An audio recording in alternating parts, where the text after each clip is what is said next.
Chapter 27. The Land of Birthdays. The children set off once again to the enchanted wood. They knew the way to the faraway tree very well by now. Whoosh, whoosh, whoosh, whoosh, whoosh, whoosh, whispered the trees as the children ran between them.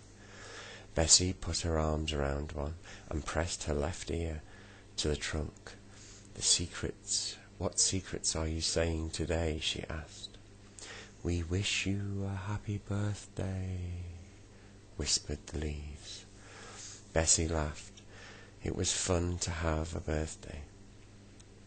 When they came to the faraway tree, how marvellous it looked. The folk of the tree had decked it with flags because it was Bessie's birthday today. And it looked simply lovely. Oh, said Bessie, pleased. I do feel happy. The only thing I wish is that I had a proper party clothes on, not my old ones. But that couldn't be helped. They were just about to begin to climb the tree when Dame Washalot's big washing basket came bumping down to the end of Moonface's rope for the children to get into. Good, said Joe. Get in, girls. They all got in and went up the tree at a tremendous rate. Moonface must have had someone helping him to pull, said Joe, astonished. He had. Mr. Whiskers was there, and Mr. What's-his-name, and the old saucepan man. They were all pulling like anything. No wonder that basket shot up the tree. Many happy returns of the day, said everyone, kissing Bessie. Oh, good. You're not in your best clothes, said Moonface. We wondered if you would make it a fancy dress party, Bessie. Oh, I'd love that, said Bessie. But we haven't got any fancy dress. We can easily get some of those from the Land of Birthdays, said Silky, clapping her hands for joy. Good, good, good. I do like a fancy dress party. Everybody is ready to go, said Moonface. The brownies are just below. Where's Saucepan? Where's Saucepan? Hi, Saucepan. Where have you got to? He stepped into. What? Sorry. Everybody is ready to go, said Moonface. The brownies are just below us. Where's Saucepan?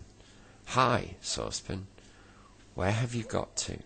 He stepped into your slippery slip by mistake, said the brownies, appearing out of Moonface's house. He went down the slide with an awful noise. I expect he's at the bottom by now. Good gracious, just like silly old saucepan man, said Moonface. We'd better let down the washing basket for him, or he'll never get up to us. So down went the basket again, and old Saucepan Man got into it, and came up with a clatter of saucepans and kettles. Now, are we really all ready? Said Moonface. Silky, What's-his-name, Saucepan, the Angry Pixie, Dame Washalot, Mr. Whiskers, the brownies. Gracious, what a lovely lot of people are coming, said Bessie, seeing all the brownies and the tree folk on the branches below. Is that Mother Washalot with what a nice old woman. Dame Washalot was fat and beaming. For once in a way she was going to leave her washing tub. Going to the Land of Birthdays was not a treat to be missed. Come on then, said Moonface, and he led the way to the ladder. Up he went, popped his head above to make quite sure that the Land of Birthdays was there, and then he jumped straight into it. Everyone climbed up. That's all, I think, said Moonface, peering down. Oh no, there's someone else. Whoever is it? I thought we were all here.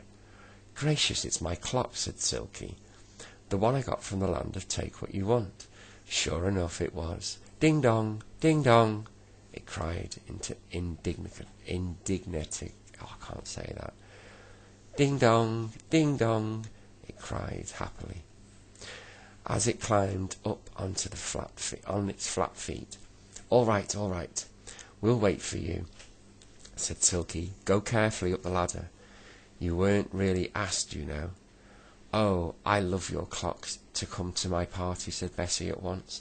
Come along, clock. Ding dong, said the clock, pleased, and managed to get up the ladder. The land of birthdays was simply beautiful. To begin with, there was always birthday weather there, brilliant sunshine, blue skies, and a nice little breeze. The trees were always green, and there was always daisies and buttercups growing in the fields. Oh, it's lovely, cried Bessie, dancing around joyfully. Moonface, what about fancy dresses? Where do we go to get them? Oh, you'll find them in that house over there, said Moonface, pointing to a very pretty house. They all trooped over it. As they went, small brown rabbits hopped out of holes, called a happy birthday to Bessie, and then popped back in. It was all very exciting. Everyone crowded into the party house. It was full of cupboards, and the cupboards were mostly thrilling with dresses that you can think of. Everyone crowded into the party house. It was full of cupboards, and in the cupboards were the most thrilling dresses you can think of. Oh, look at this, cried Joe in delight, as he came across a red Indian's dress, with a wonderful headdress of bright feathers, just the right size for me. He put it on. Bessie chose a dress like a fairy, and Fanny chose a clown's dress, with a pointed hat. She looked fine. Moonface dressed up as a pirate, and Silky became a daffodil. Oh, a daffodil. A daffodil. Moonface dressed up as a pirate, and Silky became a daffodil. What's-his-name was a policeman, and as for old Saucepan Man, he simply could not find a fancy dress to fit him, because he was so bumpy with kettles and saucepans. Everyone else dressed up, and dear me, they did look fine. Bessie had wings with her dress, but she was disappointed because she couldn't fly with them. How she would have loved to be able to spread her wings and fly, as a real fairy did. Now for balloons, said Silky, and she danced into the sunshine and ran to an old balloon woman, who was sitting surrounded by a great cloud of coloured balloons. Everyone chose one, and what games they had! Suddenly a tea bell rang, and Moonface gave a scream of joy. Tea! Birthday tea! Come on, everyone! He rushed to the long, long table sat out in the field. Bessie ran with the others and took her place at the head. But to her great surprise and disappointment, there was no food on the table at all, just empty plates, cups and glasses. Don't look so upset, said Silky. You've got to wish your tea. Bessie gave out a squeak. Wish her own tea? Oh, that would be the best fun in the world. Don't wish for bread and butter, called Moonface. Wish for orange jelly. I like that. I wish for orange jelly, said Bessie. At once and immediately a large, fat, wobbly orange jelly appeared on one of the empty dishes. Moonface helped himself. Wish for strawberries and cream, cried Fanny, who simply loved those. I wish for strawberries and cream, said Bessie, and an enormous dish of strawberries appeared, with a large jug of cream beside it. And I wish for chocolate biscuits too, and iced lemonade, and chocolate blancmange, and treacle pudding, and strawberry ices, and fruit salad, yelled someone. Sausage rolls, cried what's-his-name. Jam tarts, begged Mr. Whiskers. Ding dong, said Silky's clock in the greatest excitement, for everyone laughed. Don't wish for a ding-dong, said Joe. We've got plenty of those, as long as Silky's clock is here. The clock struck 14 without stopping. It wandered about, looking as happy as he could be. Everyone began to eat.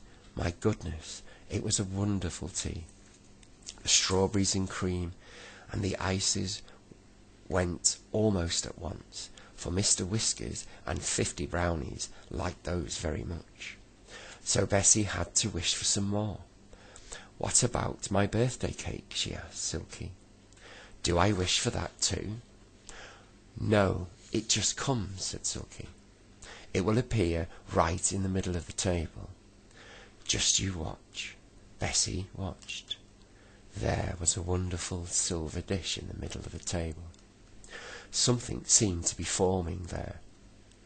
A curious sort of mist hung over it. The birthday cake is coming, shouted Joe, and everybody watched the silver dish. Gradually, a cake shaped itself there. Oh, what a wonderful cake, with red, pink and white and yellow icing all around the side, were flowers made of sweets, and on top was 8 candles burning, for Bessie was 8 that day. Her name was written in big sugar letters at the top. Bessie, a very happy birthday. Bessie felt very proud. She had to cut the cake, of course. It was quite a difficult job, for there were so many people to cut it for. This is a wishing cake, said Moonface, when everyone had a piece on their plate. So wish, wish, wish when you eat it, and your wish will come true. The children stared at him in delight. What should they wish for? Said Fanny. Fanny was just holding her cake in her hand, thinking of a wish, when the old saucepan man upset everything. Whatever do you think he did?